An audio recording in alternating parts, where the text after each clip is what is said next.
கருத்துணை எங்கே வச்சுன்னு தெரியலையே. ஷோ கருத்துணை காணுமே, சூடு வேறு ஆயிடுச்சு. ஆ ஆ சூடாயிடுச்சு. இங்கே வாட்டில் காணும். இங்கே இருக்கு மம்மி. இப்போ நான் என்ன பண்ணிட்டு நீங்கள் அடிக்கிறீங்க? எதுக்கு இப்படி வச்ச?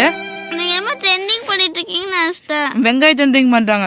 ஆனால் சூடு வச்சுட்டேன்னு கையை கருத்துணை காணும், சூடு வச்சுட்டேன்னு ஊதி வச்சுக்கிற ட்ரெண்டிங் பண்ணுறாங்க. நீங்கள் என்னமோ ட்ரெண்டிங் பண்ணி காமிச்சிட்டேன்.